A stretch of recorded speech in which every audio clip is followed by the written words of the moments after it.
कभी सोचा है कि जिंदगी और मौत का सबसे बड़ा, सबसे गहरा राज एक मुट्ठी सरसों के दानों में छिपा हो सकता है? सुनने में अजीब लगता है ना? आज हम एक ऐसी ही कहानी की परतों को खोलने वाले हैं जो हमें इसी गहरे राज तक ले जाएगी। ये सवाल जितना सीधा साधा लगता है ना, उतना है नहीं। असल में यही सवाल हमें जिंदगी की सबसे बड़ी सच्चाई की तरफ ले जाता है। तो चलिए फिर इस रहस्य को सुलझाने के लिए इस कहानी के सफर पर निकलते हैं। तो देखिए, ये कहानी दो अलग अलग रास्तों की है। रास्ते जो शुरू तो अलग अलग होते हैं, लेकिन उनकी मंजिल एक ही है। एक ही सच पे आके वो मिल जाते हैं। पहला रास्ता है एक राजकुमार का, जो दुनिया के दुखों से आप कह सकते हैं बिल्कुल अनजान था। और दूसरा रास्ता एक माँ का, जो अपने गम में पूरी तरह डूबी हुई थी।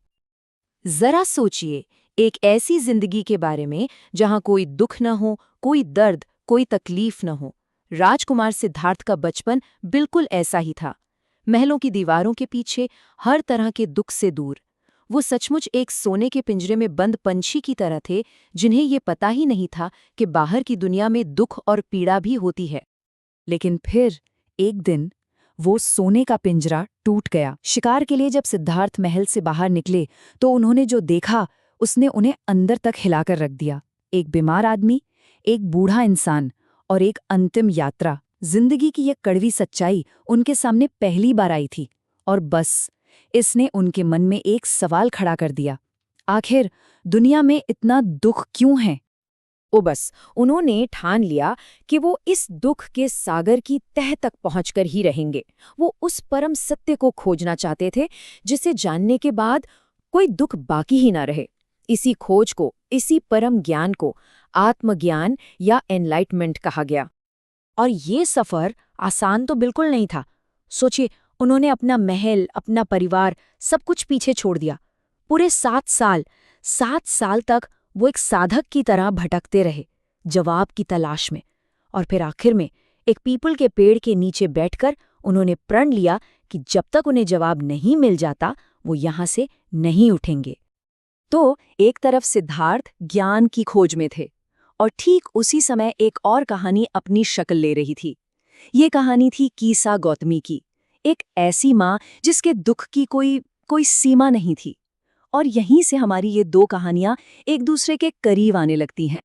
कीसा गौतमी की तो जैसे दुनिया ही उजड़ गई थी। उनका इकलौता बेटा अब इस दुनिया में नहीं रहा था। लेकिन एक माँ का दिल भला ये कैसे मान लेता? वो अपने बच्चे के बेजान शरीर को गोद में उठाए, घर घर जाकर हर दरवाजे पर बस एक ही सवाल पूछ रही थी। लोग उसे पागल कहने लगे थे, लेकिन तभी एक भले आदमी ने उसे बुद्ध के पास जाने की सलाह दी। बुद्ध ने उसकी पूरी बात सुनी और उसे एक काम दिया। एक ऐसा काम जो सुनने में तो बहुत ही आसान था, पर असल में नामुमकिन था। ये एक तरह की परीक्षा थी जो कीसा गौतमी को जिंदगी की एक बहुत बड़ी सच्चाई सिखाने वाली थी। मन में एक नई उम्मीद लिए कीसा गौतमी ने हर दरवाजा खटखटाया। सरसों के बीज, हाँ, सब देने को तैयार थे। लेकिन जैसे ही वो बुद्ध की शर्त बताती, लोगों के चेहरों पर एक अजीब सी खामोशी छा जाती। उसे समझ आने लगा कि हर घर में, हर परिवार में दुख की अपनी एक कहानी है, और धीरे धीरे उसकी उम्मीद की वो छोटी सी लौ भी बुझने लगी। और बस यहीं निराशा के इसी गहरे अंधेरे में हमारी दोनों कहानियां आकर मिलती हैं। जब कीसा गौतमी थक-हार कर बैठ गई, जब उसकी सारी उम्मीदें टूट चुकी थीं, ठीक उसी पल उसे एक ऐसा ज्ञान मिला जिसने उसकी दुनिया ही बदल दी। वो रात के अंधेरे में शहर की रोशनियों को देख रही थी। लाइटें जल रही थीं, टिमटिमा रही थीं और फिर बुझ जा रही थीं। और अचानक उसे सब कुछ साफ साफ समझ आ गया कि इंसानी जिंदगी भी तो इन रोशनियों की तरह ही है। एक पल के लिए चमकती है और फिर हमेशा के लिए बुझ जाती है। तब उसे एहसास हुआ कि वो अपने दुख में अकेली नहीं है। मौत सिर्फ उसके दरवाजे पर नहीं आई थी, ये तो हर किसी के जिंदगी का हिस्सा है। उसका दुख सिर्फ उसका अपना नहीं था, बल्कि ये तो पूरी इंसानियत का साझा दुख था। और कीसा गौतमी की इसी नई समझ के साथ हम बुद्ध के उस महान उपदेश के सार तक पहुंचते हैं। बुद्ध ने जीवन और मृत्यु की इस मुश्किल सच्चाई को बहुत ही सरल लेकिन बेहद गहरे उदाहरणों से समझाया।